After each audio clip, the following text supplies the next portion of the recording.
Bien, je vous propose comme ça de pas, pour pas non plus vous tenir trop tard par rapport à l'horaire que nous avions fourni, mais juste de commencer donc cette session sur justement l'hygiène de vie dans le TDAH et justement de faire la présentation comme les précédentes, de se dire qu'on va se consacrer une petite heure, je dirais, de présentation et après on fait une bonne demi-heure de questions-réponses. Comme ça, si vous avez évidemment des demandes euh, plus spécifiques par rapport à différentes données que je vais pouvoir vous apporter, vous n'hésitez pas. L'objectif aussi, c'est que comme on est enfin c'est l'après-midi bien entamé et on va finir un peu plus tard, a priori, on va essayer de faire un truc un peu plus léger aussi pour que ça soit digeste pour tout le monde et d'essayer de faire en sorte que ah, tout se passe au mieux et que ça vous aide. Donc, n'hésitez pas évidemment. Alors, vous pouvez soit poser vos questions pendant la conférence, mais sachez que j'y répondrai qu'à la fin, soit évidemment attendre cet aspect à la fin de l'intervention. Donc, je resterai de toute façon disponible pour tout ça. Donc, je vous propose qu'on y aille. Donc, la question, effectivement, de l'hygiène de vie dans le TDAH et notamment de pourquoi c'est important au quotidien de s'intéresser à ces aspects, justement, on va le voir, hein, d'alimentation, de sommeil, cette question aussi des écrans, éventuellement, de l'activité physique dans le TDAH et surtout de toutes les questions qui sont également autour de ces grandes interventions qu'on va pouvoir proposer dans le cadre du TDAH et de se poser un peu cette question de en quoi est-ce important et pourquoi on va essayer de faire ce genre d'intervention. Alors, ce que je vous propose un peu comme programme, hein, c'est d'essayer de voir un peu le pourquoi on s'intéresse à l'hygiène de vie dans le TDAH. Je pense que c'est une notion vraiment importante dans le sens où on peut lire tout et n'importe quoi, on peut aller retrouver des informations, que ce soit sur les réseaux sociaux, que ce soit dans les journaux, sur justement l'hygiène de vie dans le TDAH, avec des cas parfois où on vous dit l'hygiène de vie, c'est la base vraiment, et s'il n'y a pas ça, il n'y a rien qui peut aller. On va être un petit peu plus modéré quand même dans cette intervention, hein. Mais c'est vrai qu'il y a pas mal de questions autour des notions d'hygiène de vie au quotidien. Donc, j'aimerais bien quand même qu'on s'intéresse à ou pourquoi réellement c'est un intérêt fondamental quand même de l'intégrer dans nos interventions et de parler de quatre grands axes, hein. C'est l'alimentation, parce que pour le coup, je pense effectivement qu'on entend beaucoup parler, et donc de voir un petit peu ce qu'il en est aujourd'hui, de ce qu'on peut retirer en tout cas des données de l'alimentation, de l'impact que ça peut avoir effectivement sur la symptomatologie du TDAH, et de voir un petit peu si c'est nécessaire vraiment d'intervenir d'un point de vue alimentaire ou pas. Donc, il y a vraiment encore ces grandes questions pour éviter aussi de tourner un peu toujours en rond sur il faut des régimes drastiques, il faut donner des cures d'oméga 3 absolument, même si le docteur Webel en a parlé un tout petit peu rapidement avant la présentation, de voir un petit peu ces notions-là, de ce qu'on peut retrouver effectivement dans la littérature là-dessus. Euh, Moi, en tant que psychologue spécialisé en neuropsychologie, c'est vrai que j'ai pas mal de parents aussi qui se posent la question de l'activité physique. Euh, Est-ce que c'est important dans le cas du TDAH? C'est difficile de trouver un sport dans lequel il s'épanouit un maximum. Est-ce qu'il y a des sports qui sont spécifiques pour les TDAH? C'est mieux de faire du groupe, c'est mieux de faire de l'individuel. Et un petit peu regarder aussi, est-ce que ça apporte une activité physique tout simplement? Et en quoi est-ce important dans le cadre du TDAH aujourd'hui de penser à activité physique? Je prendrai un petit peu de temps, je vais pas en prendre de trop parce que sinon je risque de passer la nuit dessus et c'est peut-être pas l'idéal, mais de parler quand même de la notion des écrans dans le TDAH et notamment de sa gestion parce que au même cadre que l'alimentation, je pense qu'on peut lire tout et n'importe quoi sur l'utilisation des écrans, sur le fait qu'il faut supprimer les écrans, à quel point c'est nocif et ainsi de suite, tout en oubliant aussi que les écrans, ça reste un objet. D'accord? Et donc peut-être qu'il faut regarder la situation de manière un peu plus large, simplement que présence ou non-présence de l'objet, et de regarder la situation globale du patient face à cet écran, et de regarder justement aussi du côté de la gestion de l'écran et comment on va pouvoir faire. Et après, peut-être aussi de retirer certains mythes comme Naomi a pu le faire ce matin autour justement des impacts des jeux vidéo ou des impacts des écrans sur les capacités attentionnelles, le fait qu'on peut encore lire parfois que regarder trop d'écran crée du TDAH ou dans certains cas, on a pu voir des sorties de type créer de l'autisme virtuel, ce genre de choses. Et je pense qu'il y a quand même d'autres notions à aller regarder, en tout cas des compréhensions de situation qui sont à aller regarder au-delà simplement de dire c'est l'écran le problème, en fait. Donc, on va essayer de détailler ça aussi un petit peu au travers de cette conférence. Et enfin, ben oui, le sommeil et surtout la question de comment l'accompagner, en sachant qu'aujourd'hui, il existe aussi des recommandations pour essayer d'accompagner le sommeil, d'autant plus spécifiquement dans le TDAH. On sait que ça peut être compliqué, et le sommeil a un cycle qui est assez important, parce que si vous ne dormez pas assez, ça crée de la fatigue, et la fatigue augmente l'intensité du symptôme du dysfonctionnement attentionnel. Donc, et au final, plus vous risquez d'être énervé, plus vous êtes agité par fatigue, moins ça va être facile de s'endormir. Et c'est un peu un cercle vicieux quand même à un moment donné dans ce cadre-là. Et donc, il y a aussi des interventions à réfléchir autour du sommeil et de l'importance que le sommeil va avoir aussi dans la gestion de l'intensité des symptômes que le TDAH peut avoir. En même temps, on sait aussi que, et d'ailleurs il y a des auteurs récents comme Stephen Becker qui a sorti une très belle étude là, de synthèse en 2020 sur le sommeil et le TDAH, et d'arrêter de penser le TDAH comme un trouble de jour, en fait, mais de plutôt penser le TDAH comme un trouble sur 24 heures, et donc que potentiellement le TDAH aussi impacte naturellement les capacités de sommeil chez ces patients, et donc forcément de le prendre directement en compte, ça a aussi un intérêt. Et donc de faire une petite conclusion par rapport à tout ça. Alors, est-ce que le programme vous va? Ou alors, est-ce qu'il y a des choses déjà que vous ne voulez pas voir pendant entendre parler, d'autres choses que vous voulez approfondir? Donc, évidemment, n'hésitez pas. Donc, je vous réponds déjà. C'est Stephen Baker. Ah zut, si je me l'envoie à moi-même, ça ne va pas aller, je pense. Stephen Baker. OK. Donc, voilà un petit peu ce que je vais aborder là d'ici les 50, les 45, 50 prochaines minutes avec vous. Et comme ça, après, on se fait un petit retour questions-réponses et notamment de voir un petit peu ce que vous en aurez pensé. Alors, première chose du pourquoi s'intéresser à l'hygiène de vie dans le TDAH, déjà, c'est simplement parce que les recommandations internationales, en fait, dans la prise en charge du TDAH, vont préconiser, donc, dans un premier cas, de la psychoéducation régulièrement. On en a un petit peu parlé, hein, même si, effectivement, comme on l'a souligné, les études, en tout cas, d'efficacité, est-ce que vraiment ça apporte quelque chose en termes d'efficacité sur la symptomatologie? Aujourd'hui, on a quand même très, très, très, très peu de données sur le sujet. Mais par contre, je pense que tous les cliniciens sont assez d'accord sur le fait que mieux savoir ce qu'on a, ça facilite le reste. Ça facilite aussi l'acceptation d'autres choses. C'est-à-dire simplement que quand vous êtes confronté vraiment à quelque chose que vous ne connaissez pas, vous fonctionnez souvent en essai-erreur et potentiellement, ça pose des problèmes. Savoir ce qu'on a, ou par exemple savoir ce que son enfant a, ça facilite aussi la compréhension et l'acceptation des difficultés. Et donc, ça va faciliter aussi potentiellement les actions qu'on va avoir derrière.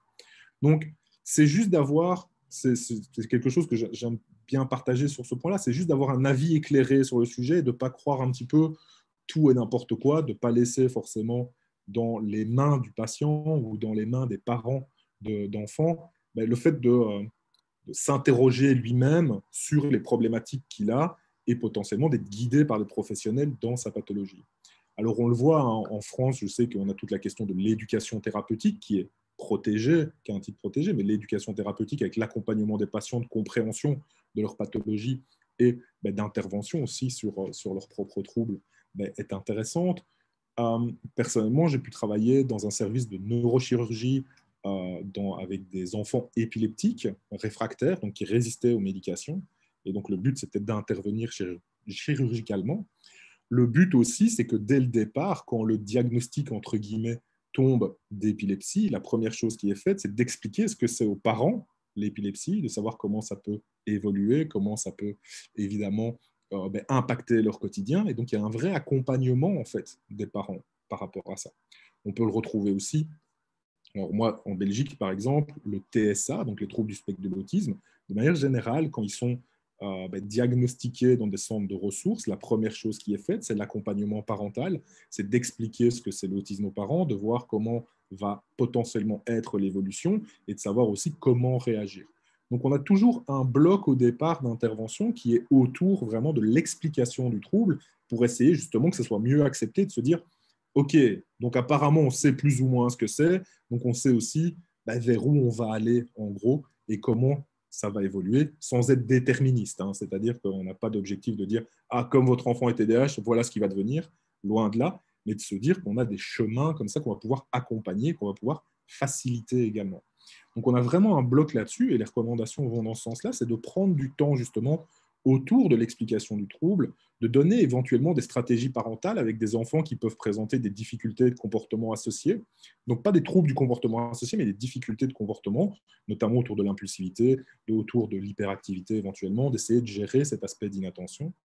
Le contact avec l'école, le lien direct avec l'école pour faire le même travail, en fait, c'est d'expliquer à l'enseignant ce que c'est le TDAH. Pensez bien qu'un enseignant qui ne sait pas ce que c'est le TDAH, ça veut dire qu'il comprend moins bien son élève, donc potentiellement, ces actes pédagogiques ne sont pas adaptés à cet élève-là. D'accord ?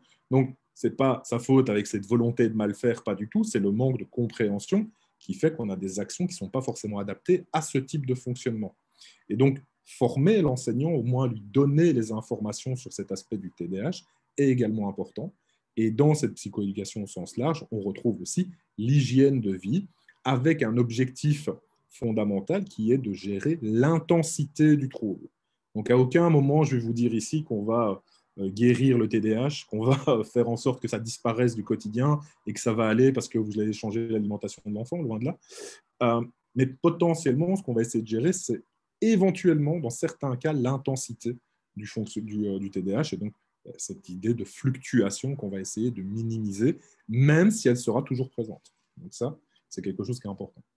Alors derrière, je vous ai mis les autres recommandations. Normalement, une fois qu'on a fait ça, on a les programmes d'entraînement aux habilités parentales en cas de difficulté de troubles comportementaux associés au TDAH. Donc avec cette idée aussi d'abord accompagner les parents avant l'enfant. L'idée aussi de la mise en place de la médication quand on a un retentissement qui est trop important et que les autres recommandations n'ont pas montré assez d'efficacité. La médication est aujourd'hui le seul traitement un petit peu réellement efficace directement, donc on a aussi cette question-là. Et enfin, quand la médication est mise en place et qu'on a stabilisé le fonctionnement de l'enfant, la question de l'addition d'une thérapie complémentaire qui est ciblée sur les retentissements. Donc évidemment, ces stratégies et ces accompagnements ne sont là que pour gérer ces retentissements spécifiques. C'est-à-dire notamment de se dire que vous avez des difficultés chez certains enfants TDAH avec les relations sociales, on va plutôt travailler les habiletés sociales. Mais on sait que tous les enfants TDAH n'ont pas de difficultés sur les relations sociales.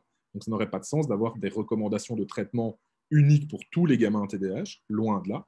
Ce qu'on va faire, c'est des traitements spécifiques par rapport au retentissement du TDAH.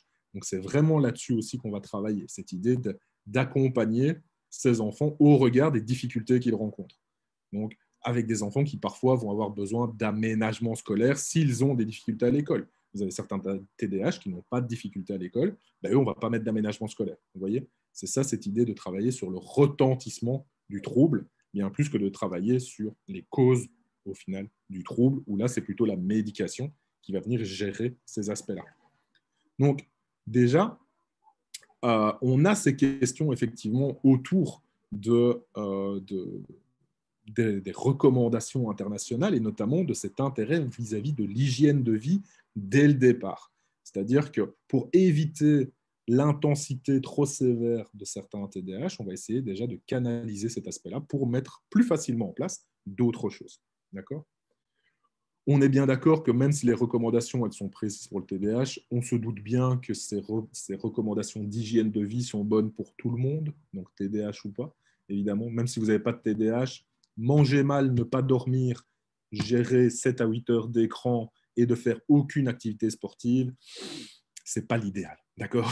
Donc, vous voyez, c'est déjà de base, quand on n'a pas de trouble, c'est déjà important. Si vous avez un trouble, l'idée, c'est de gérer cette intensité. Ok, Karine, j'ai bien vu votre question. On en reparlera si vous voulez. Alors, aussi, sachez que, donc, j'en ai déjà parlé, mais cette idée d'activité physique, sommeil, écran, alimentation, hein, donc ça, c'est une question effectivement qui est assez présente aujourd'hui. C'est les quatre, en gros, qu'on va essayer de gérer au quotidien avec les patients. Et il faut savoir qu'il y a un lien très fort aussi. C'est le TDAH avec l'activité physique. En moyenne, les TDAH font moins d'activité physique, par exemple, c'est-à-dire moins structurée. Okay, donc, c'est pour ça aussi qu'on a parlé, par exemple, de lien avec l'obésité dans le TDAH. On sait qu'il y a une corrélation entre le TDAH et l'obésité, notamment par impulsivité avec l'alimentation, mais aussi par manque d'activité physique. On voit que les deux sont relativement liés. On sait aussi qu'il y a beaucoup plus de fatigue dans certains cas dans le TDAH qui font exploser l'impulsivité et les problèmes attentionnels qui sont liés aux difficultés de sommeil. Et en même temps, je vous l'ai dit, potentiellement le TDAH, étant un trouble sur 24 heures, il vient troubler naturellement les cycles du sommeil. Donc on voit qu'il y a des liens sur ces aspects-là.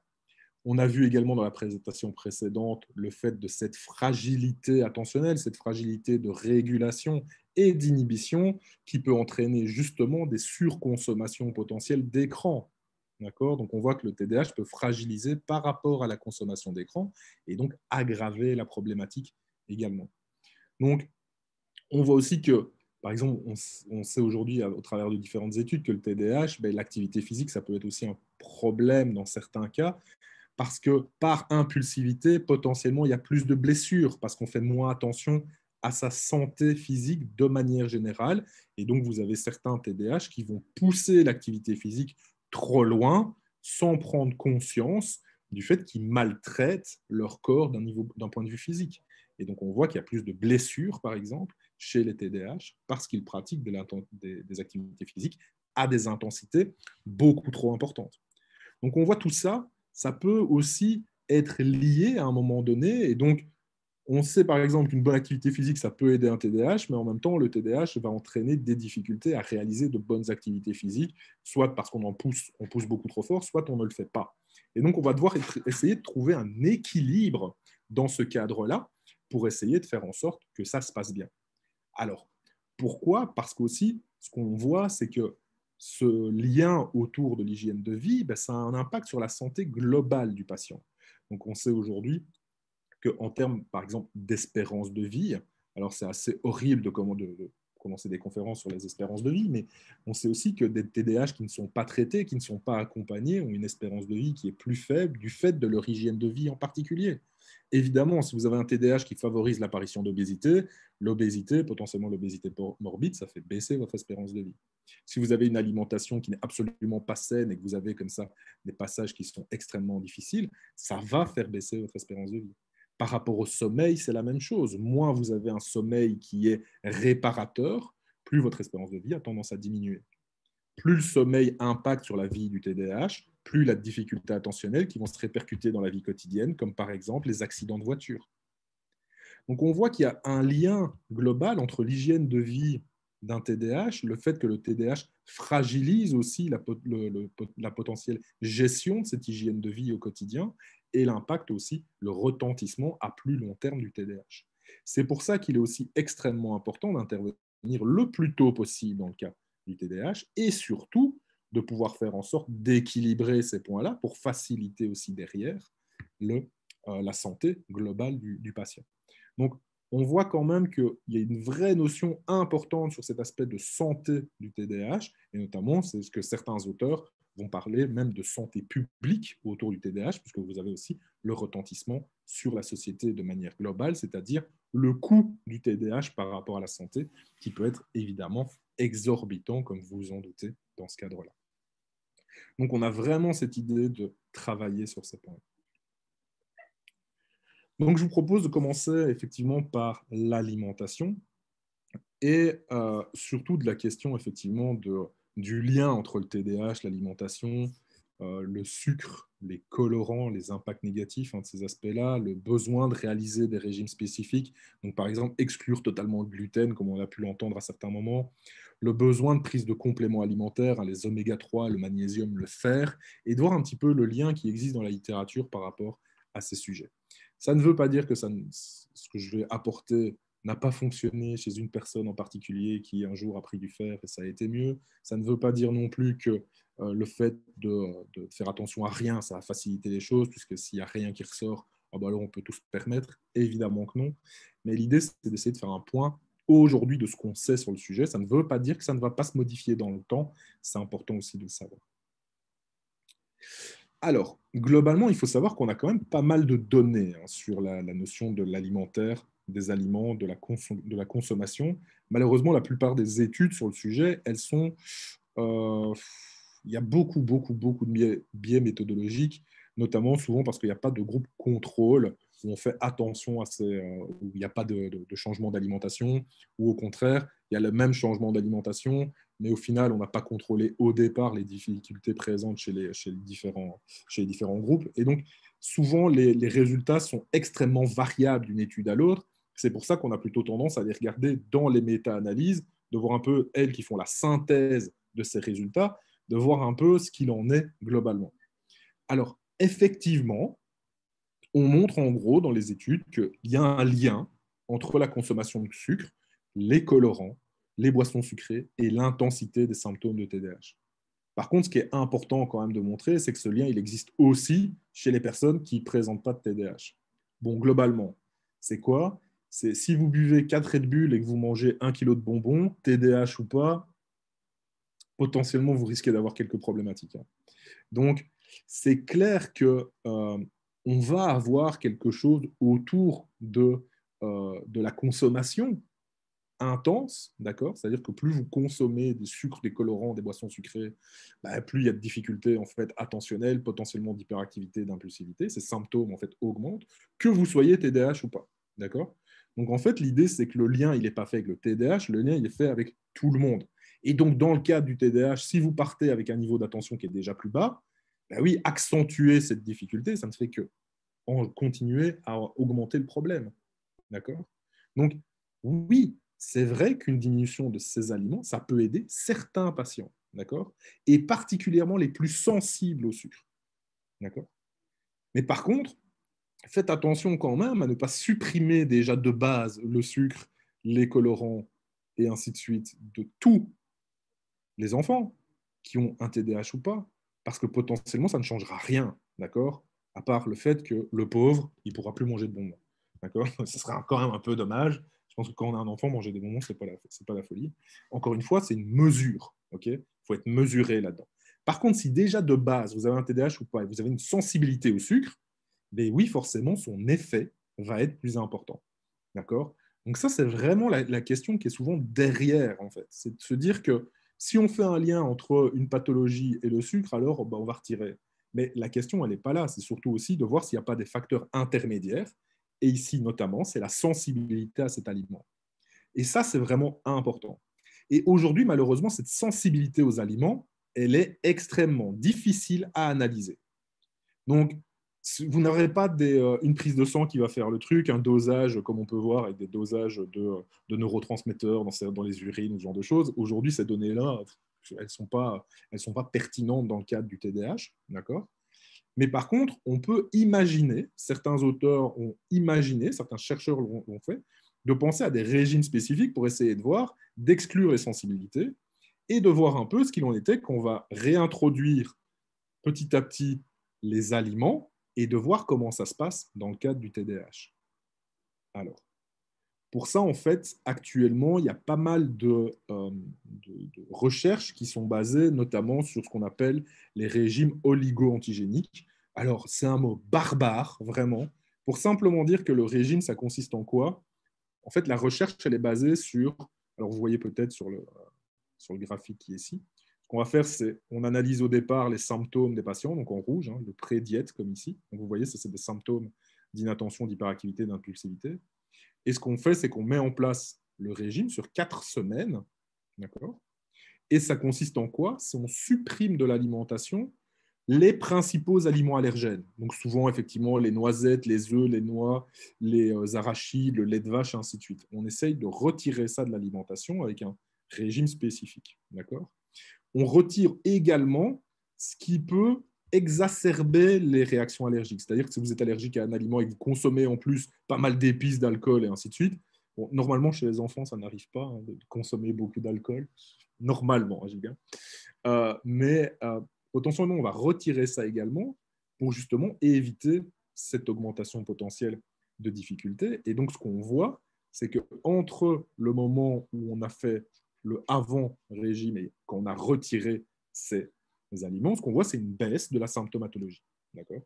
Donc, globalement, quand vous retirez l'entièreté de la suppression des aliments allergènes, on voit une légèrement.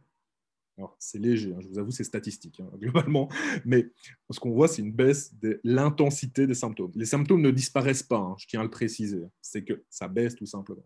Et en fait, ce qu'on fait derrière, c'est qu'on réinjecte les aliments un par un sur 12 semaines et on regarde comment ça évolue.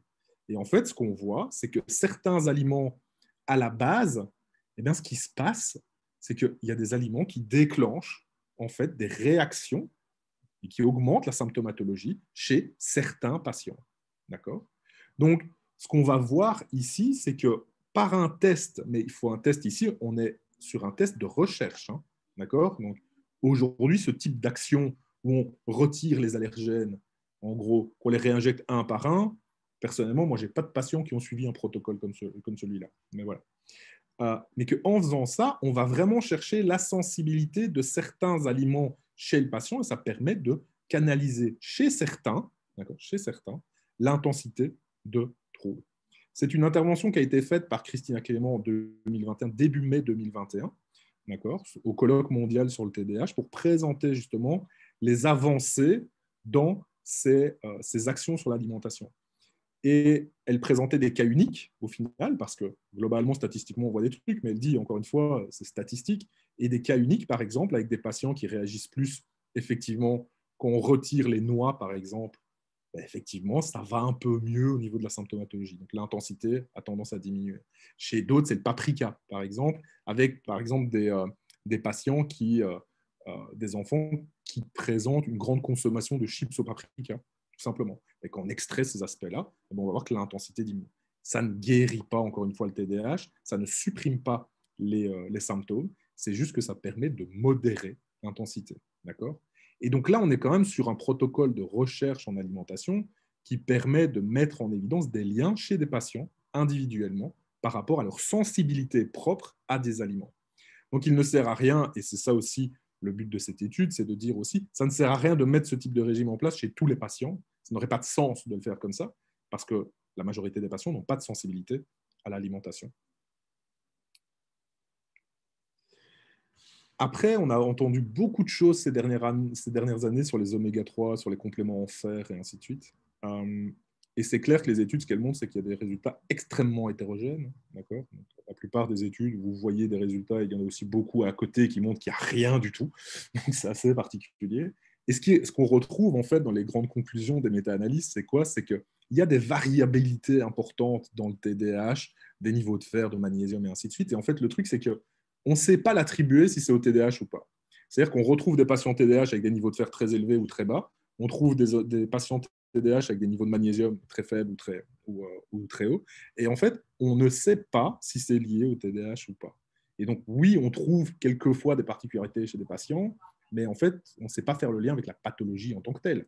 Donc, est-ce que c'est vraiment lié à ça ? Aujourd'hui, les études, elles ne permettent pas vraiment ce genre de choses. Ce qu'on va retrouver, c'est que là, le truc qui ressort le plus, effectivement, c'est les oméga 3, mais comme on l'a vu, effectivement, la taille d'effet est extrêmement faible, en fait, chez ces patients. D'accord ? Donc, il est possible, éventuellement, sur avis médical, de mettre des suppléments, mais c'est toujours des suppléments, c'est-à-dire que l'oméga 3 ne va pas gérer le TDAH. C'est un supplément de tout ce qui a été fait pour espérer une taille d'effet, une amélioration qui est relativement faible dans le cas du TDAH. Donc, attention aussi à ces aspects de n'achetez pas des pots entiers de compléments alimentaires juste parce que vous avez lu un article sur le fait que les oméga 3 c'était bon pour pour le TDAH. De un, c'est relativement bon pour tout le monde, de manière générale, les oméga-3. Okay. Mais faites attention aussi que ce n'est pas directement, en tout cas, on ne le sait pas encore aujourd'hui précisément, ce n'est pas directement lié au TDAH d'avoir ces aspects de dérèglement potentiel qui n'engendrent quand même que peu d'effets au final.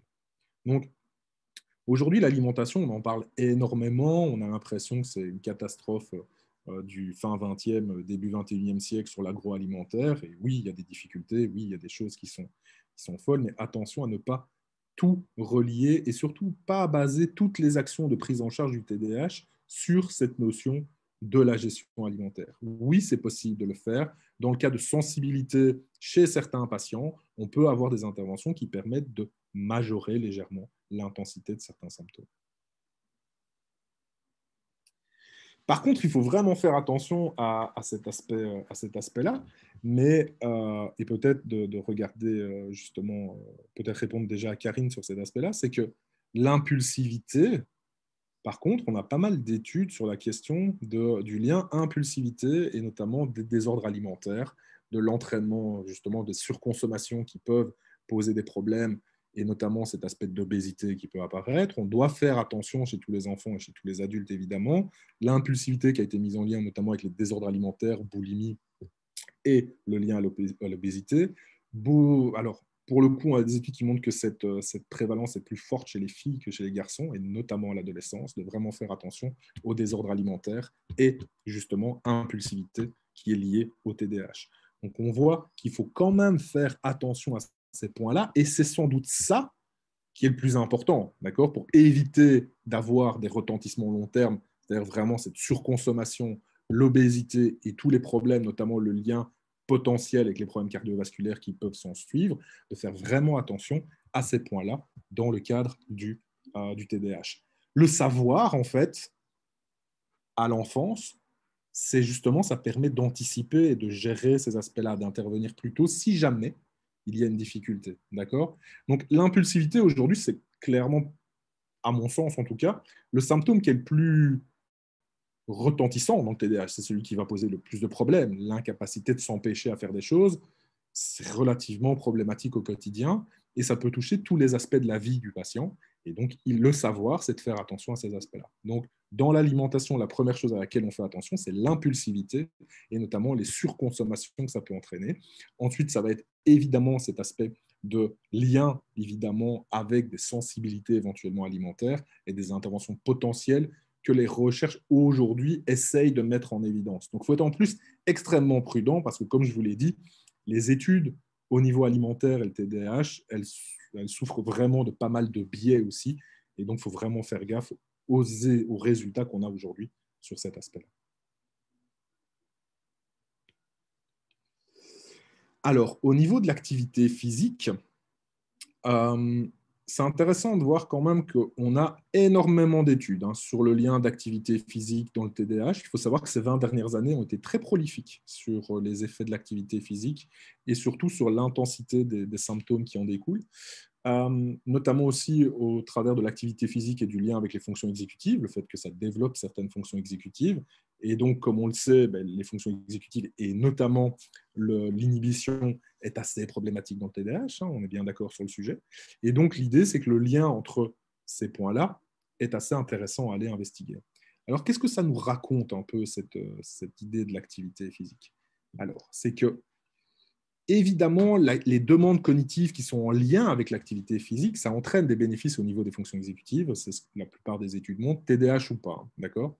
Et notamment plus spécifiquement sur la flexibilité et la mémoire de travail, mais pas sur l'inhibition en particulier. Donc déjà, il faut faire attention aussi sur quelles fonctions exécutives on va travailler dans le cadre du TDAH si on met en place une activité physique. Par contre, c'est clair que à peu près tous les thérapeutes aujourd'hui sont bien clairs sur le fait que l'activité physique, c'est recommandé comme moyen additionnel, moyen thérapeutique additionnel, au point qu'on peut prescrire des activités physiques dans le cas d'un enfant qui n'aurait aucune activité physique, de demander vraiment une intervention spécifique dans ce cadre-là et de se dire, allez, mettez ça en place, et notamment en termes d'effets derrière, de se dire que c'est potentiellement aussi efficace que d'autres interventions thérapeutiques. Donc, entre une activité physique d'1 heure et une intervention, par exemple, d'1 heure chez un professionnel des fois, il faut se poser la question de savoir si une heure de sport, ce n'est pas mieux qu'une heure d'intervention. Encore une fois, les objectifs ne sont pas les mêmes, mais ça se réfléchit lors du plan thérapeutique. Alors, il y a une grande question, c'est que, oui, mais quel sport je fais faire à mon enfant quand il a un TDAH? Parce que ça, c'est un truc, moi, je l'ai beaucoup entendu. Là, sachez en fait qu'il n'y a pas d'activité spécifique à privilégier. Il n'y a pas de sport spécifique à privilégier. Par contre, ce qu'on sait, c'est que globalement, il faut essayer d'échanger avec son enfant. Il faut essayer de questionner son enfant. Il faut essayer de voir un peu ses intérêts. Il faut voir aussi l'environnement dans lequel il va le prendre le plus de plaisir et dans lequel il va pouvoir s'engager réellement.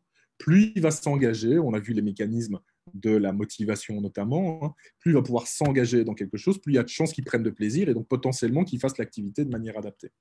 D'accord? Donc, oui, je vais dire à tous les parents que je rencontre, faites attention, il risque de changer de sport très fréquemment, parce qu'en fait, ce qu'il va faire, c'est tester beaucoup d'activités physiques jusqu'au moment où il va en trouver une, il va s'engager pleinement dedans. Donc oui, il y aura potentiellement plus de variabilité d'activités sportives, ça, je veux bien l'entendre, mais le but, c'est que ça ne sert à rien de se dire, par exemple, que on va mettre un enfant au yoga parce que le yoga, ça a montré des effets assez intéressants au niveau attentionnel, si l'enfant n'a pas envie de faire de yoga. D'accord?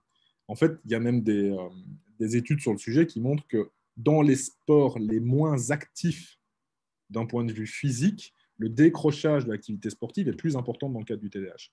Donc, il faut un truc normalement qui remue un peu, d'accord? Un truc qui les fait bouger en termes d'activité physique, c'est toujours intéressant, mais il y a des enfants TDAH qui ont justement, à l'opposé, besoin de se canaliser, de se poser. Et donc, oui, il y a des enfants qui font du yoga, qui ont un TDAH et chez qui ça fonctionne excessivement bien. Parce qu'en fait, ils prennent un plaisir, l'environnement est adapté dans ce cadre-là, et ils en ressentent les bénéfices, et donc ils s'engagent dedans. Plus ils s'engagent dedans, plus vous êtes dans un cercle vertueux, vraiment d'utilisation de l'activité physique sur leur fonctionnement. Et quand on voit le lien entre l'activité physique et les bénéfices qu'on peut retirer d'un point de vue, je vais dire, physique, eh bien, c'est extrêmement intéressant de pouvoir regarder ces aspects. Globalement aussi, sachez quand même que l'Organisation mondiale de la santé a des recommandations d'un point de vue de l'activité physique. Et ces recommandations, en fait, elles sont les mêmes pour les enfants qui ont un TDAH. Idéalement, ça devrait être 60 minutes d'exercice modéré par jour chez l'enfant. Savoir que chez l'adulte, en gros, on est entre 150 et 300 minutes, c'est-à-dire à peu près 5 heures de sport par semaine. Okay.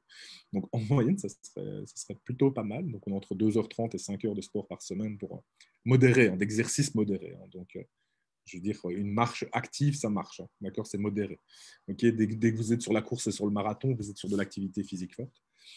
Idéalement, les objectifs sont de se lever toutes les 30 minutes. Bon, ça, c'est sûr qu'au travail, des fois, ça peut être très compliqué. Mais le télétravail, normalement, nous a permis d'avoir cette recommandation et de l'assumer. Hein, d'accord? Normalement. Alors, sauf qu'on fait des visioconférences d'1h30. Vous voyez, c'est difficile de se lever toutes les 30 minutes.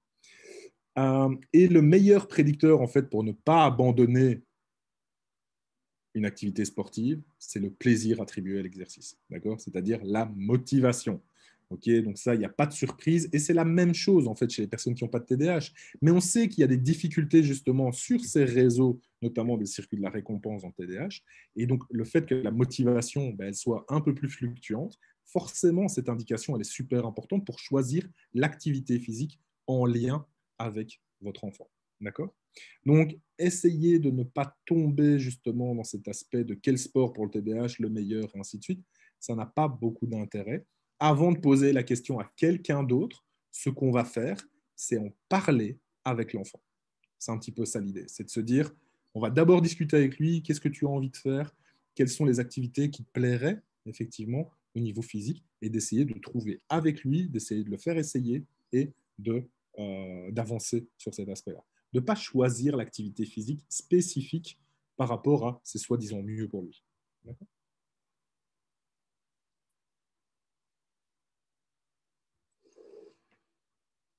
Euh, je vais aborder la difficile discussion autour des écrans, parce que c'est toujours un truc un peu particulier. Hein.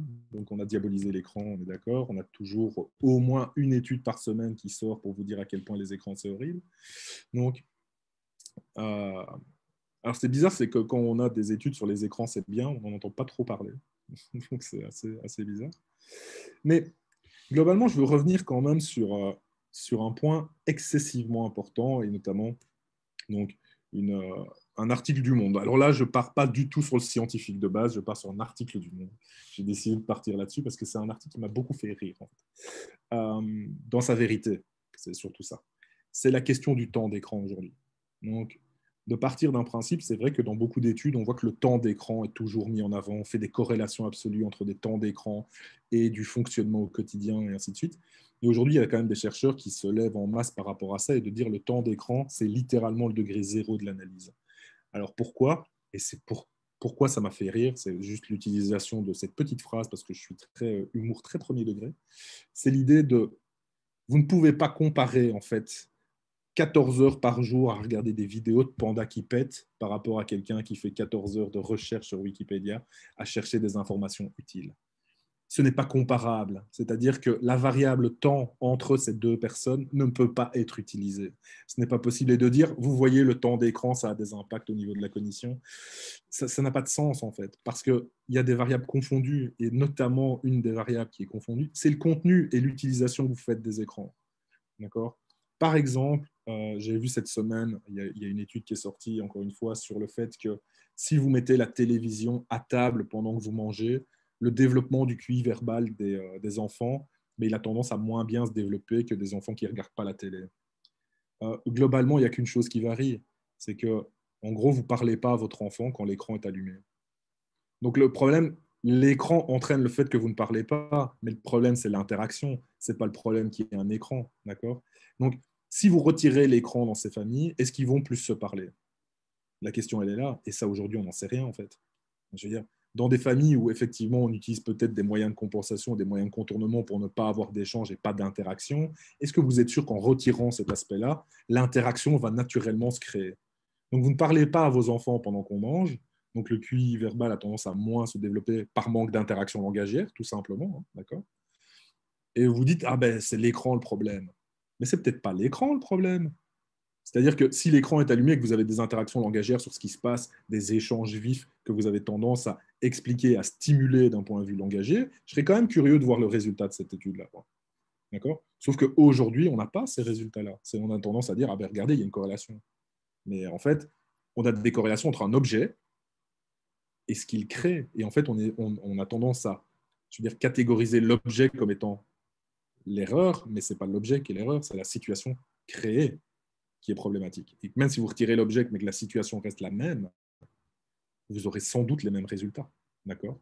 Retirez l'écran, s'il n'y a pas plus d'interaction verbale, l'augmentation de ce quotient verbal, potentiellement, il ne va pas être fantastique. Hein. D'accord?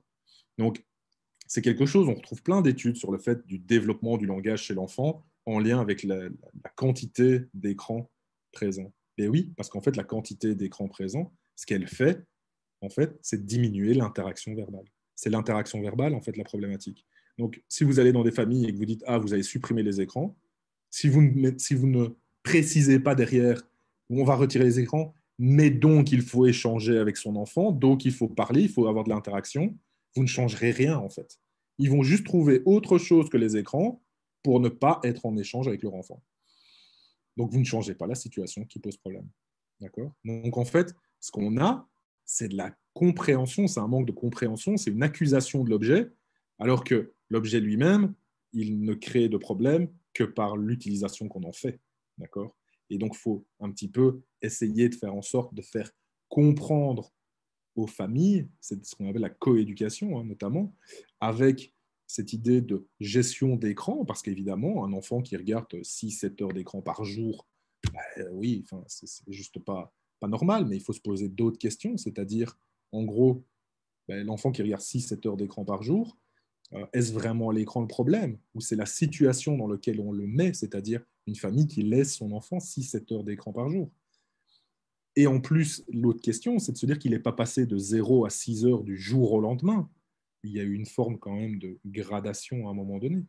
Donc, il y a une compréhension d'un système, parce que là, on n'est pas en train de dire que la faute, c'est la faute des parents, d'accord? C'est un système dans lequel ça s'est posé. Okay, mais accuser l'écran, c'est comme si on revient 20 ou 30 ans en arrière, et là je suis optimiste, hein, parce que je sais que c'est encore le cas aujourd'hui, ce ne serait que d'accuser les parents et de dire, ah, vous voyez, ces parents, ils ne savent pas éduquer leur enfant, donc ils délèguent à la télévision. D'accord? Ça serait la même chose. En fait, on fait la même chose, mais en déplaçant, en disant, ah, c'est pas la faute des parents, c'est la faute des écrans. Non, en fait, c'est un système complet, on doit comprendre le système, on doit travailler dessus tous ensemble pour essayer justement de modérer les choses et d'utiliser ce qu'on a à bon escient. Pour vous donner, par exemple, aussi une donnée qui est quand même, à mon sens, assez intéressante, c'est que pendant longtemps, on a pensé que les écrans, d'ailleurs, pouvaient, et notamment la télévision, pouvaient créer des troubles de l'attention, d'accord? C'est-à-dire une surexposition à la télévision pouvait créer des troubles de l'attention. En gros, on a eu des hypothèses comme celle-là. Il y a une super étude en 2010, pour le coup, qui montrait que, en gros, pour avoir un TDAH à l'âge de 16 ans, sur base des écrans, il faut être exposé entre 1 et 3 ans à 7 heures d'écran par jour. C'est plus que de la surexposition à ce stade-là, il faut être clair. Hein. Donc, entre 1 an et 3 ans, être exposé à 7 heures d'écran par jour, il faut se poser d'autres questions que simplement l'écran, c'est le problème, d'accord? Est-ce que c'est vraiment l'écran le problème dans une situation comme celle-là? C'est-à-dire que je connais quand même excessivement peu de familles qui ont ce type de fonctionnement, d'accord? Et quand on a ce type de fonctionnement, on est souvent dans des fonctionnements, enfin, pour le coup, des dysfonctionnements excessivement importants, qui l'écran, en fait, n'est qu'une symptomatologie d'autres problématiques, en fait. Et donc, ça vaut quand même la peine de ne pas exagérer non plus les effets des écrans, parce que globalement, pour voir ce lien significatif entre symptômes de TDAH à 7 ans, il faut des surexpositions, mais extrêmement massives chez l'enfant, d'accord? Donc, faire attention aussi à ce qu'on voit, effectivement, c'est vraiment cette idée de, oui, dans le temps, plus par contre, plus vous consommez d'écran, plus potentiellement il y a d'explosions de difficultés attentionnelles, hein, d'accord? Mais il faut vraiment des surexpositions folles, hein, d'accord? Et là, on est sur la télévision. C'est-à-dire que ces données-là, par contre, par exemple, on ne les a pas sur de la surexposition aux écrans d'ordinateur ou de la surexposition aux réseaux sociaux. Parce que là, on a mis un peu tout dans le même paquet en se disant la télévision, les ordinateurs, les réseaux sociaux, le téléphone portable et ainsi de suite, ce sont des écrans. On analyse ça. On verra ce que ça donne. À mon sens, il y a quand même 2, 3 petites différences entre consommer, encore une fois, 7 heures de réseaux sociaux par jour et 7 heures de télévision par jour. Ce n'est pas du tout les mêmes interactions, par exemple. Donc, et ces études qui différencient ces points-là, aujourd'hui, elles sont relativement rares. Et une des rares, pour le coup, c'est sur l'exposition à la télévision. Regarder la télévision. Et ben, la télévision, il faut vraiment des surexpositions folles pour commencer à penser TDAH. D'accord? Aujourd'hui, en gros, alors en 2018, Bayens et ses collaborateurs, en fait, ce qu'ils ont pu essayer de faire, c'est justement d'étudier le lien qui existe entre l'utilisation des écrans au sens large, d'accord, et les comportements en lien avec le TDAH sur les 40 dernières années, et de voir un peu ce qu'il en sort, en fait, globalement. Il faut savoir que les données, globalement, qu'on a aujourd'hui, enfin, en tout cas en 2018, hein, forcément, ça a évolué depuis, mais la relation, en fait, elle est relativement faible hein, entre les médias de toutes sortes, d'accord, et les comportements liés au TDAH. Okay. Et c'est surtout que ce sont les différences individuelles avant même les consommations d'écran qui modèrent cette relation. On en parlait ce matin avec Naomi sur la question de l'agressivité. Notamment, ce n'est pas le fait de jouer à GTA qui rend agressif. C'est que potentiellement, les enfants qui ont déjà des tempéraments un peu plus agressifs risquent de se tourner vers des jeux vidéo qui sont eux-mêmes un peu plus agressifs. Et donc, potentiellement, ça entraîne les choses. Donc, on a des modérations aussi autour du fonctionnement de l'enfant à la base. Donc, évidemment, si vous avez des problématiques à la base, ben oui, ça peut entraîner des consommations différentes. Ça, c'est sûr. D'accord? Donc, c'est clair que aujourd'hui, cette causalité n'existe pas. Hein, d'accord? C'est oui, on a des liens, on a des mécanismes qui sont là. On peut avoir des sensibilités différentes des patients par rapport à la gestion des écrans. Oui, ça, c'est une réalité. D'accord? Mais par contre, on ne fait pas de causalité l'écran problème au TDAH. Hein. Ça, aujourd'hui, on ne peut pas vraiment le poser. D'accord? Potentiellement, peut-être qu'on le posera dans 5 ans, j'en sais rien, sur l'utilisation et selon de nouvelles utilisations des écrans. Je pense que ben voilà, on va potentiellement avoir aussi des données de cette dernière année avec le confinement et autres, je ne sais pas, on verra dans le temps. Mais aujourd'hui, ne faisons pas de raccourcis trop forts, justement, dans les données qu'on a. Et enfin, donc pour finir, je voulais vous parler un petit peu de sommeil, comme ça vous pouvez préparer doucement vos questions pour la suite et qu'on puisse échanger un petit peu sur ces notions d'hygiène de vie. Mais c'est vrai que les résultats sur le sommeil, notamment, ben, c'est clair qu'on met en lien des difficultés de sommeil et du TDAH. Ça peut, ben, justement, le TDAH peut entraîner des problématiques du sommeil. On a remarqué aussi que le TDAH peut être aussi avec des comorbidités liées aux troubles du sommeil, d'accord? Et forcément, ces deux-là, ils se renforcent ultra bien. C'est-à-dire que, comme je vous l'ai dit, si vous êtes TDAH, que vous dormez mal, potentiellement, vous êtes plus fatigué. Le fait d'être plus fatigué aussi, ben, ça baisse vos capacités de régulation. Et donc, notamment, vous risquez d'être plus inattentif, plus impulsif, potentiellement à réguler moins vos gestes, et ainsi de suite. TDAH ou pas, on le voit en fait. Hein. Si on est fatigué, notre niveau de concentration il est beaucoup plus faible. Ça, c'est naturel. D'accord. Donc, on voit encore une fois que dans le cadre d'un TDAH, si vous rajoutez la fatigue en plus, ça peut exacerber des difficultés.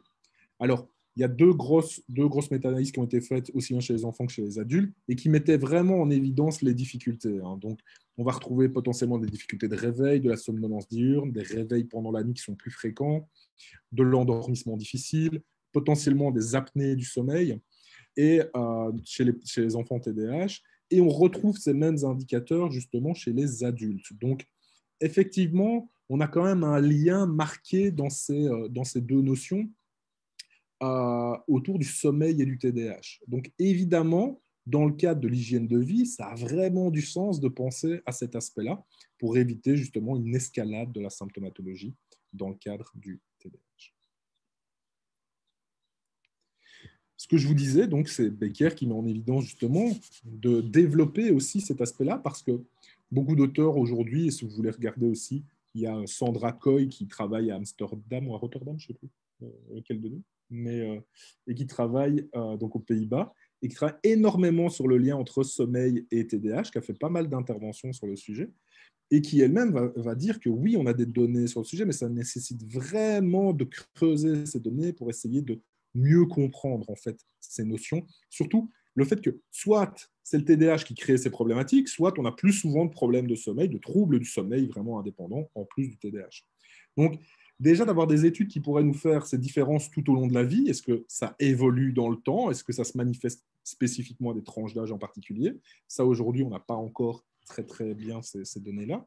D'essayer de voir effectivement aujourd'hui on a des liens entre les deux, ça serait intéressant de voir la causalité, de voir est-ce que c'est le TDAH qui entraîne les problématiques de sommeil, est-ce que le sommeil est potentiellement lié à l'apparition de symptômes d'attention, alors il y a quand même peu de chances que ça se passe dans ce sens-là, mais potentiellement c'est des choses qui se réfléchissent. Le fait de conceptualiser le TDAH comme un trouble sur 24 heures et pas d'imaginer, parce qu'en fait, on le voit beaucoup la journée, et de se dire, ah oui, il est agité la journée, c'est là qu'on le voit le plus. Et quand il dort, on se dit, ouf, c'est bon, il dort, c'est réglé. Et potentiellement, le trouble a encore un impact pendant la nuit. Donc, ça, c'est aussi intéressant par rapport à ça.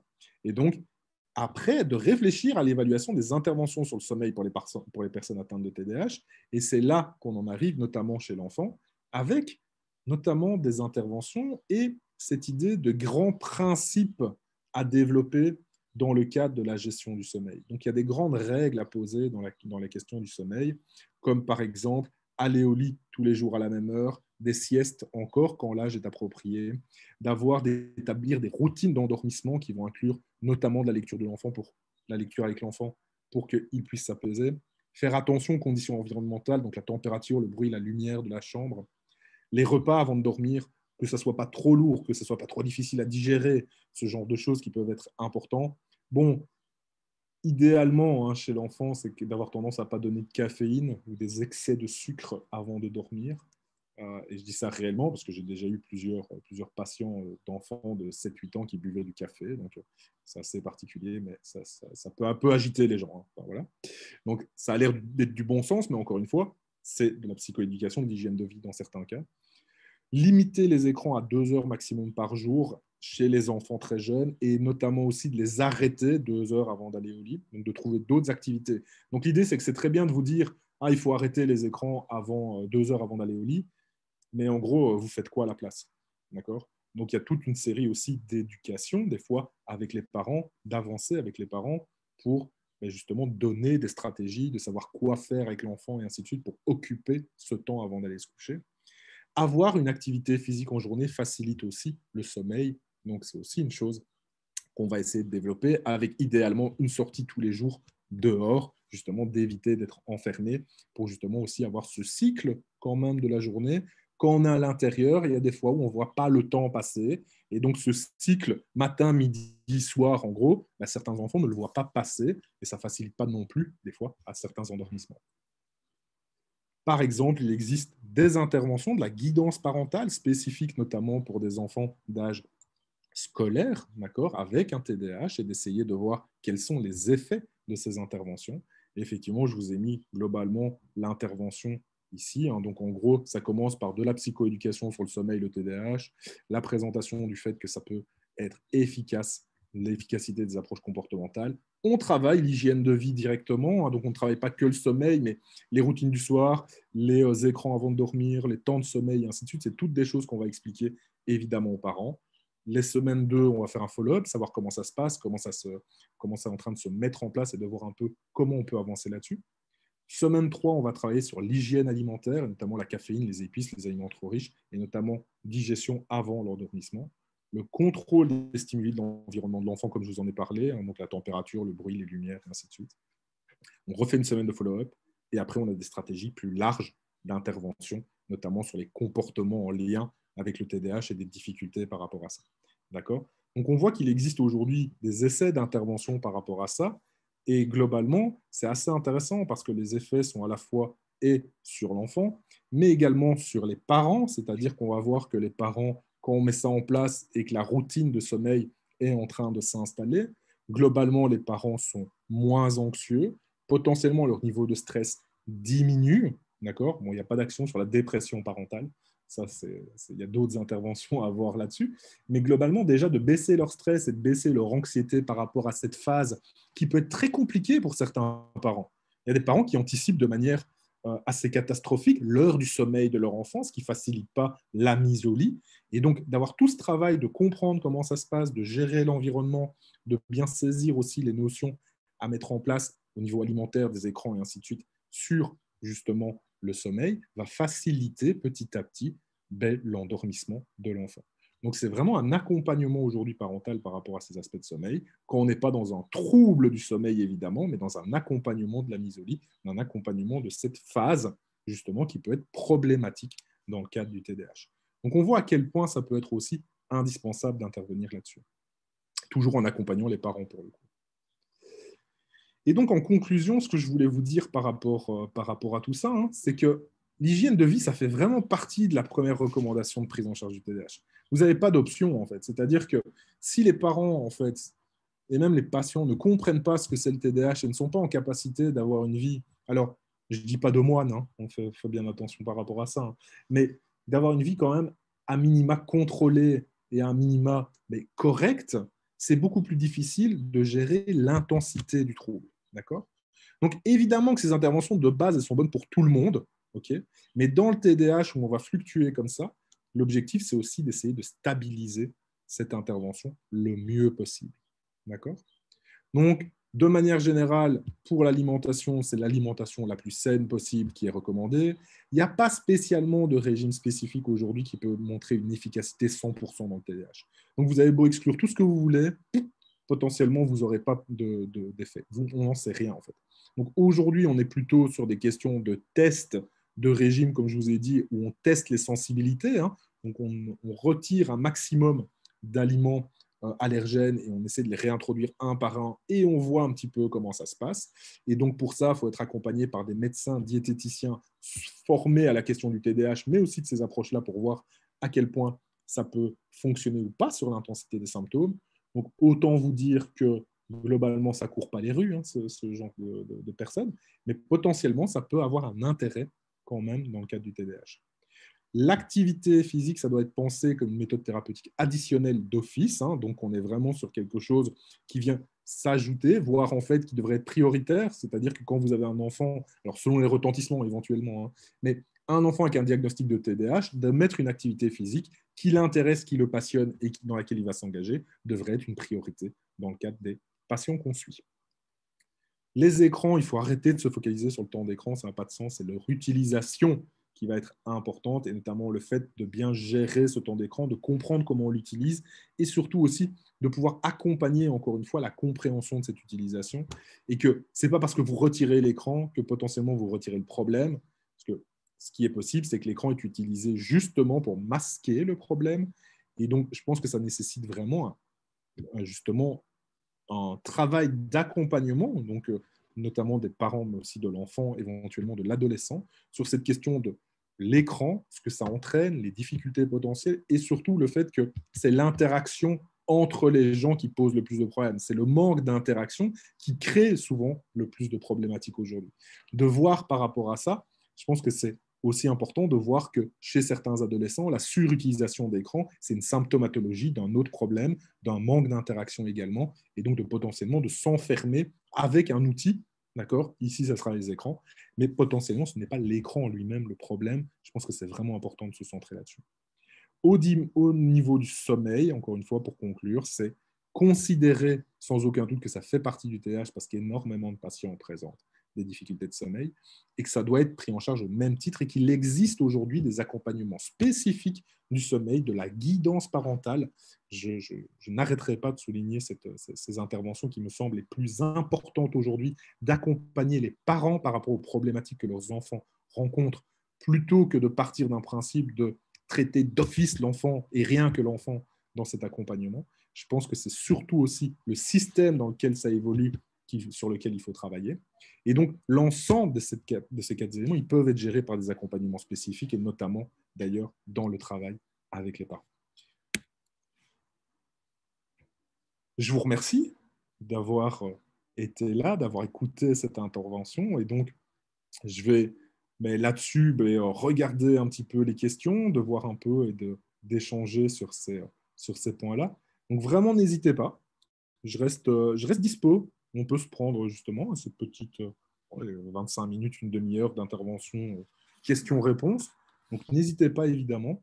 Je reste disponible pour vous. Donc, merci encore. J'ai vu qu'il y avait déjà pas mal de questions. Alors, Karine, est-ce qu'il est compliqué de faire la différence entre le TDAH et le TSA? Si on ne connaît pas les deux, je pense que oui. ça doit être compliqué parce que vous avez une certaine symptomatologie en commun. C'est-à-dire que les difficultés attentionnelles sont des choses qui peuvent être assez présentes, de l'impulsivité également, de l'hyperactivité, potentiellement on peut l'avoir, même si la source n'est pas forcément la même, parce que d'un côté, on peut plus avoir une recherche de stimulation, et de l'autre côté, c'est un manque de gestion de l'activité physique.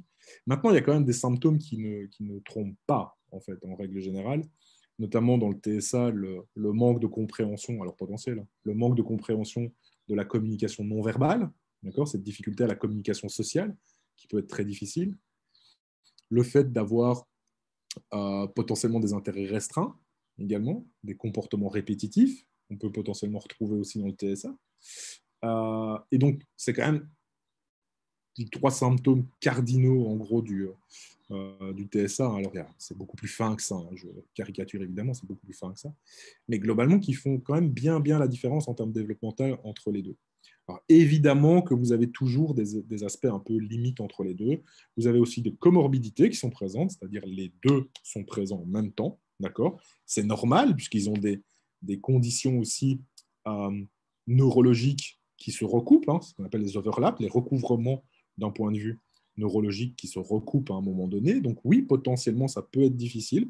Je pense qu'en connaissant bien les deux, ce qui n'est absolument pas mon cas, je suis plutôt côté TDAH, le TSA, ce n'est pas un truc sur lequel je travaille beaucoup, en connaissant bien les deux, la différence, elle ne doit pas être, sauf des cas, encore une fois, hein, bien sûr, il y a des cas qui sont beaucoup plus fins, d'accord ? Mais sinon, la symptomatologie est quand même bien séparée, en tout cas en termes de diagnostic, d'accord ? Mais par contre, on peut bien sûr avoir les deux, hein, c'est pas interdit.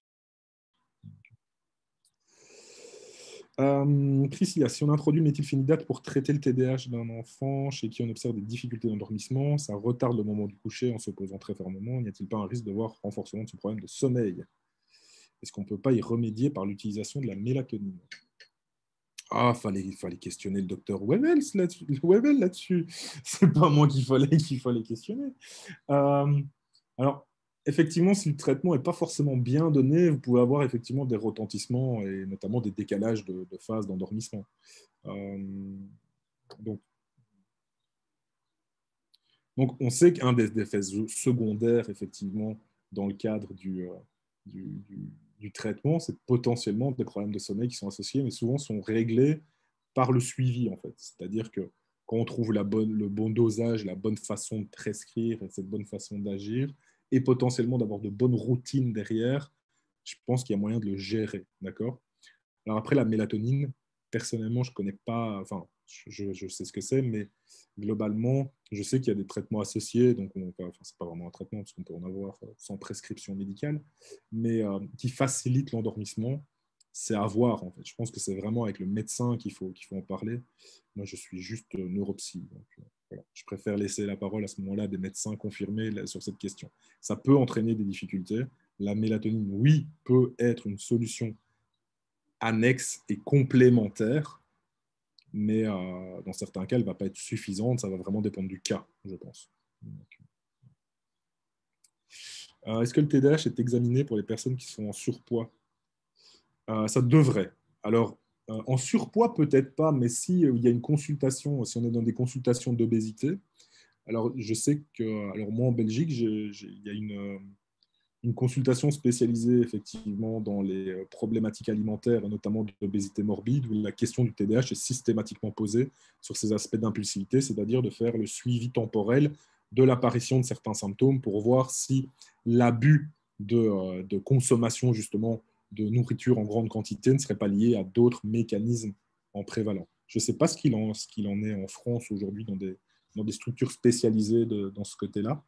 Mais dans le cas de l'obésité, effectivement, avec beaucoup d'impulsivité, notamment des variabilités très fortes dans le poids, de passer, par exemple, par des phases de vraiment, je veux dire, de manger de manière effectivement très compulsive et à certains moments de s'arrêter, de se dire oh, je vais mettre à distance, d'avoir cette variabilité-là, la question du TDAH peut toujours se poser, en tout cas de mécanismes à la base de l'apparition de ces choses-là. On pourrait regarder. C'est un peu ça.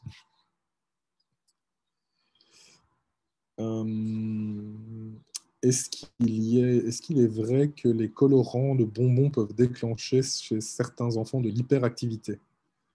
Oui, mais en fait, la question, c'est que l'hyperactivité, c'est un comportement. D'accord? Ce n'est pas une pathologie, l'hyperactivité. C'est un comportement. L'hyperactivité, c'est défini comme étant vous bougez plus que les autres. D'accord? Et il est vrai qu'il y a un lien, d'accord, entre euh, la consommation, dans des doses quand même importantes, de colorants alimentaires et l'hyperactivité. Mais ce n'est pas en lien avec le TDAH, en fait. C'est en lien avec ce phénomène d'hyperactivité, ce comportement d'hyperactivité. C'est-à-dire que quelle que soit la personne, en gros, si vous mangez énormément de bonbons avec beaucoup de colorants, ben, potentiellement, vous allez être plus agité. D'accord? Donc, et ça va varier selon d'ailleurs le métabolisme des gens. Il y a des gens qui métabolisent mieux et d'autres qui métabolisent moins bien, donc ça va varier en plus selon les personnes. Mais c'est vrai que c'est une précaution à avoir, c'est que avoir une surconsommation de colorants, c'est bon pour personne. C'est un petit peu ça l'idée. Donc oui, ça peut en fait engendrer une forme d'hyperactivité chez certains enfants, comme chez certains adultes. Par contre, il faut faire attention aussi, c'est à ne pas confondre les situations.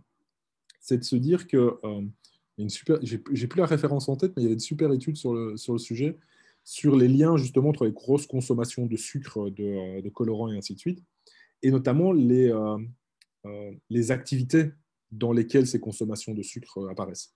C'est-à-dire que souvent, quand vous avez une grosse consommation de sucre, de colorants, ainsi de suite, l'activité qui est en train de se passer, c'est quoi? C'est souvent un anniversaire, c'est souvent une activité au niveau émotionnel qui est extrêmement stimulante. C'est rare d'avoir un gamin en fait qui s'assied au milieu de sa cuisine et qui s'enfile naturellement des kilos de bonbons. Ça existe, hein, j'entends bien, mais globalement, il faut faire attention à ne pas confondre l'activité, la situation dans laquelle l'enfant est, et qui souvent est une situation d'ailleurs qui est excessivement excitante et qui est souvent d'ailleurs d'un point de vue du stimuli émotionnel très forte, d'accord, notamment les anniversaires par exemple, ou les plaines de jeux, ou ce genre de choses, d'accord, et la consommation. Le problème, c'est que souvent, elles sont associées au même moment. Donc c'est vrai que c'est assez problématique. Donc voilà, c'est des fois on confond les deux aussi. Mais par contre, on sait que oui, les colorants peuvent engendrer des fois de l'hyperactivité comme chez n'importe qui. mais c'est un comportement. Isabelle, mon fils fait de l'escalade depuis plusieurs années et ça l'aide beaucoup pour la concentration et l'estime de soi. Il pêche énormément en no-kill car la nature lui fait énormément de bien. Oui, sinon musculation, carado et soigne son image. Ben voilà, donc ça veut dire qu'il a trouvé sa passion et que ça fonctionne relativement bien pour lui. Et pourtant, on sait qu'il y a des ados TDAH qui vont détester l'escalade et ce genre de choses.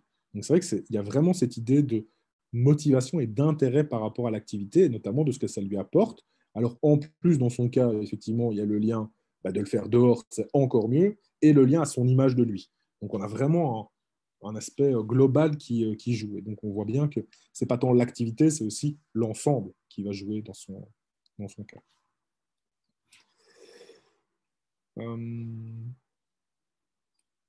Donc, mon fils est sous mélatonine en préparation magistrale depuis plusieurs années. Ça a vraiment réglé ses problèmes de sommeil. Il n'y a pas de problème d'accoutumance. Non, la mélatonine, vous ne risquez pas d'être accro. Hein. Il n'y a aucune chance sur le sujet. Ne vous inquiétez pas. C'est une hormone naturelle qu'on sécrète. Donc, vous inquiétez pas, il n'y a pas de risque là-dessus. C'est vrai.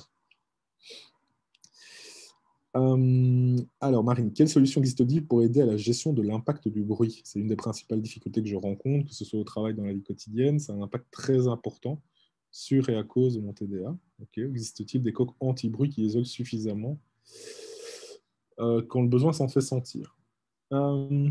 Oui, s'il y a vraiment une hypersensibilité par rapport à enfin, une hypersensorialité plutôt, pas sensibilité, sensorialité, je m'excuse du terme, par rapport au bruit. De un, quand même, déjà, aller voir si ce n'est pas un problème médical. D'accord. Donc, n'hésitez pas non plus à aller voir éventuellement un ORL qui peut regarder par rapport à ça.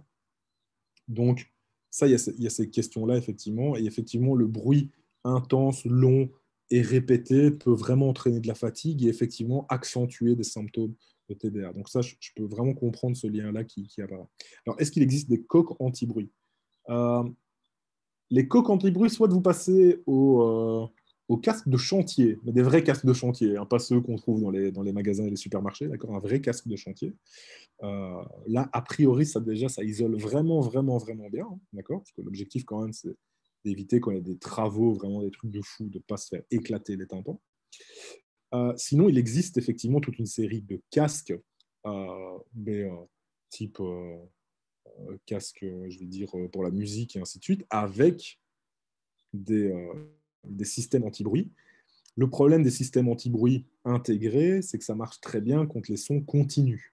D'accord? En gros, si vous avez des variabilités, si vous avez quelqu'un, en gros, qui vient parler à côté de vous, ce n'est pas un bruit continu, donc vous risquez quand même de l'entendre. Mais par exemple, si vous montez dans un avion et que vous mettez votre casque, les moteurs de l'avion, il y a des casques aujourd'hui qui empêchent vraiment d'entendre les moteurs de l'avion parce que c'est un bruit continu. D'accord? Donc ça, il faut se renseigner sur cet aspect-là, mais sinon, je dirais, vraiment, casque de chantier, c'est le truc qui marche sans doute vraiment, vraiment le mieux. Et sinon, c'est des casques un peu plus modernes.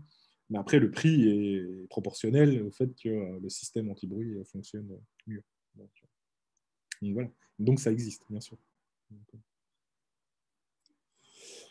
Alors, est-ce que le TDAH justifie de l'agressivité, de l'insulte, du manque de respect, de la brutalité envers les autres? En d'autres termes, les manifestations de l'impulsivité ne sont-elles pas le plus souvent du reflet de son environnement de développement?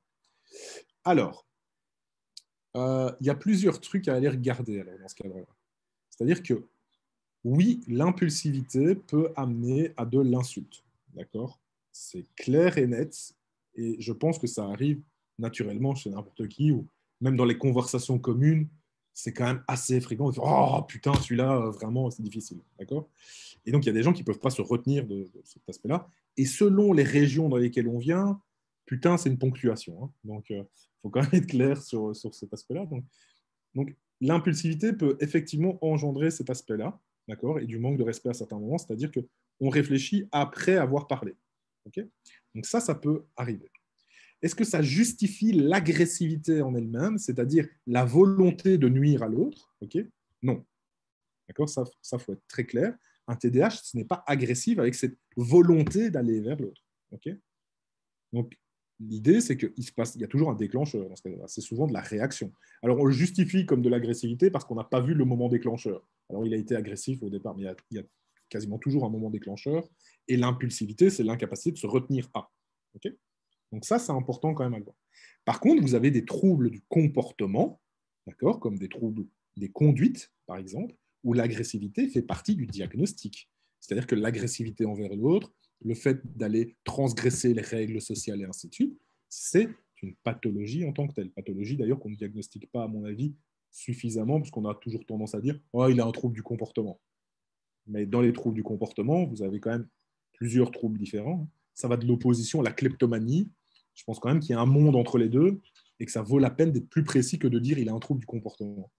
Donc, l'idée, c'est que par contre, il y a des pathologies qui peuvent être associées, qui sont quand même relativement associées justement au TDAH, comme le trouble de l'opposition avec provocation, le trouble des conduites, d'accord, qui, ça, en termes de pathologie, d'accord, entraîne des difficultés de type potentiel d'agressivité, brutalité, insulte, et ainsi de suite.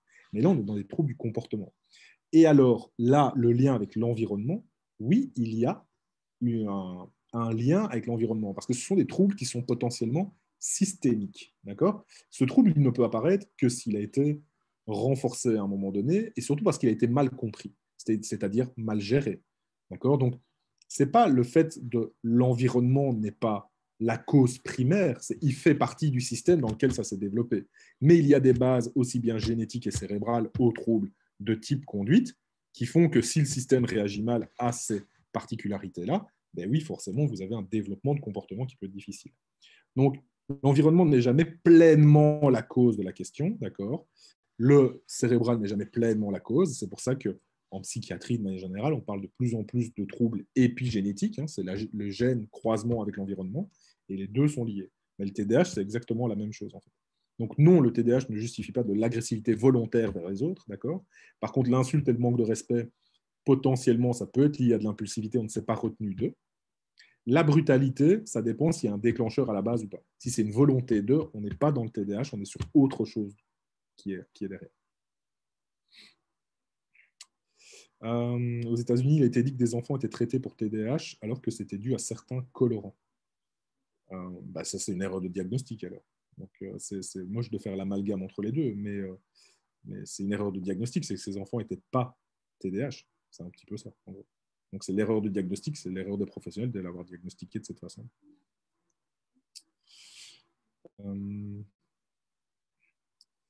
Chacun, ouais. Alors, Franck, nous donnons de la mélatonine à notre fille de 6 ans, TDAH depuis 1 an. Vu avec le neuropédiatre, le résultat est bon, endormissement plus simple et rapide. Ouais.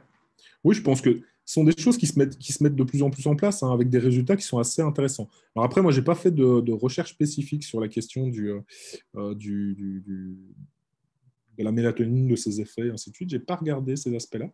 Mais voilà. Donc, mais j'ai beaucoup de patients aussi qui, effectivement, ont vu des résultats assez intéressants sur l'effet de l'endormissement, effectivement, par rapport à la prise de mélatonine à un moment donné. Donc, oui, bien sûr. Marie, à ma connaissance, est-ce que l'ostéopathie crânienne a fait ses preuves sur le TDAH? Et si oui, est-ce une bonne pratique d'hygiène pour un enfant TDAH? Alors, je ne pense pas que l'ostéopathie est une pratique d'hygiène, c'est mon avis, d'accord? Et je n'ai jamais rien lu sur la question de l'efficacité de l'ostéopathie crânienne dans le cadre du TDAH. Donc, sans réponse, je ne vais pas vous dire non, oui ou quoi que ce soit. J'en sais rien du tout. J'ai jamais rien vu sur le sujet passé. Mais je suis très loin d'avoir tout vu sur la question du TDAH. Il y a tellement d'articles qui sont proposés par an. Maintenant, je pense quand même que si ça a vraiment une efficacité, globalement, on en aurait entendu parler. D'accord. Donc, je pense encore une fois que ça peut peut-être être utile chez certains patients, éventuellement, quand on a essayé tout ce qui a montré de l'efficacité et que ça ne marche pas quand même, et qu'on se dit, bah, on passe à autre chose et on teste ce genre d'intervention. Donc, voilà. Et après, ça peut être une approche peut-être complémentaire, Marie, mais sans doute pas primaire, en tout cas. Si ça avait été une intervention primaire qui avait fait ses preuves, bah, globalement, je pense qu'on aurait des données qui sont quand même relativement plus fréquentes. Et ça, aujourd'hui, je pense que je les aurais vues. D'accord. Donc, et encore une fois, avec l'idée que je suis très loin d'avoir tout lu sur le sujet. Hein, vraiment. Mais voilà. Donc voilà. Soit pas d'agressivité volontaire, mais de l'opposition systématique et conflictuelle, Christophe. Oui, mais donc ça, euh, on est plutôt dans un trouble de l'opposition avec provocation. C'est que le trouble de l'opposition avec provocation, il faut savoir que c'est présent à peu près, hein, d'accord, chez un enfant TDAH sur deux. Hein, d'accord. En gros, en termes de prévalence, on est entre 45 et 65% des enfants TDAH qui ont un trouble de l'opposition associé à leur TDAH. Okay. Donc, il y a vraiment une problématique comportementale pour le coup. Donc, on peut avoir cet aspect-là. Donc, ce n'est pas de l'agressivité volontaire, on est d'accord, mais on a de l'opposition systématique. Et par manque de compréhension de cette opposition, parfois, on a des pratiques qui ne sont pas les bonnes et qui renforcent ce système-là. Donc, voilà. Donc, c'est assez classique hein, de trouver cette opposition. Et c'est pour ça que je notais que dans les recommandations internationales, je vais revenir dessus. Tac, tac, tac, tac, tac, tac, tac, tac. Hop. Hop. Vous avez notamment la prise en charge des parents directs d'enfants TDAH qui présentent des troubles de l'opposition et des troubles des conduites, parce qu'en fait, ce qu'on fait, c'est qu'on forme les parents à mieux comprendre leur enfant pour essayer de gérer justement ces situations problématiques de problèmes comportementaux qui sont régulièrement associés dans le cadre du TDAH.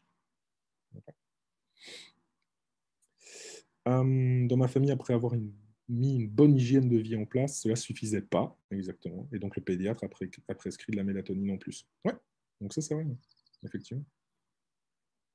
Bien sûr. Céline, est-ce que les jeux vidéo peuvent amplifier le TDAH? Bah, je dirais non, mais après... Alors, le jeu vidéo, ça ne va pas amplifier la pathologie. Ça peut amplifier éventuellement, si c'est excessivement mal géré et surtout mal compris, l'intensité de certains symptômes. Ça, évidemment, ça peut arriver. Ce n'est pas la majorité des cas, clairement. Donc, le jeu vidéo en lui-même, je dirais non. La situation globale qui... Voilà. Il n'y a pas de lien en fait direct entre jeu vidéo et accentuation des difficultés, enfin, et accentuation du TDAH en lui-même. Donc, voilà. Il y a toujours un facteur entre les deux. Il y a surtout moi, un truc qui se passe qui fait qu'on en arrive là. Mais le jeu vidéo ne peut pas être mis en cause directement. Comme les écrans ne sont pas mis en cause directement. Il y a toujours un truc entre les deux.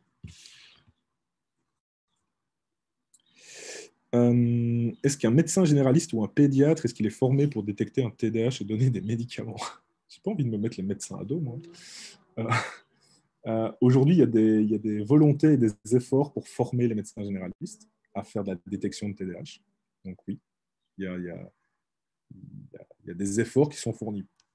Clairement pas assez, sinon on n'aurait pas besoin de faire des journées de sensibilisation sur le TDAH. Donc l'objectif, c'est aussi de sensibiliser un maximum de gens à la reconnaissance du trouble et aussi à sa détection et son accompagnement.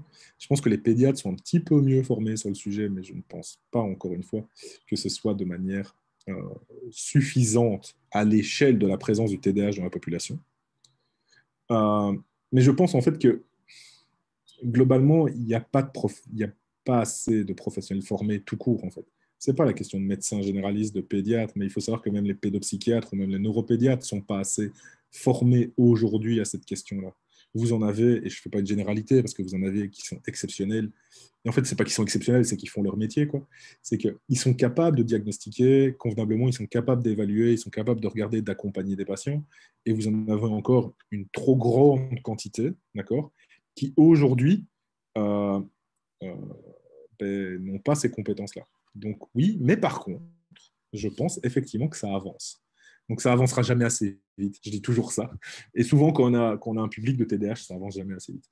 Mais, mais globalement, ça avance, d'accord. Donc oui, on peut toujours râler sur le fait que ça avance pas assez vite et ainsi de suite, mais globalement, ça pourrait ne pas avancer du tout. Okay. Donc je pense qu'on est quand même dans une démarche positive, on va quand même avancer, donc il y a quand même du sens à aller avancer là-dessus. Donc aujourd'hui, je ne pense pas qu'assez de médecins généralistes, ni même assez de pédiatres sont formés pour détecter le TDAH et donner cette médication de manière adaptée. Par contre, clairement, je pense qu'il y a vraiment des pistes là-dessus, il y a vraiment un développement de formation qui est en train de se mettre en place, une vraie reconnaissance de tout ça et des efforts qui sont fournis aujourd'hui. Cette journée en fait partie d'ailleurs, pour justement sensibiliser la majorité des professionnels, mais aussi des parents, des enseignants à reconnaître le TDAH, à le comprendre et à avancer dans cette acceptation. Donc je pense qu'on est dans une vague un peu positive. Marie, alors sans vouloir polémiquer sur les vaccins, alors, ça commence très mal hein, comme phrase, mais est-ce qu'on a mis un lien entre les vaccins et le TDAH? Non. Voilà.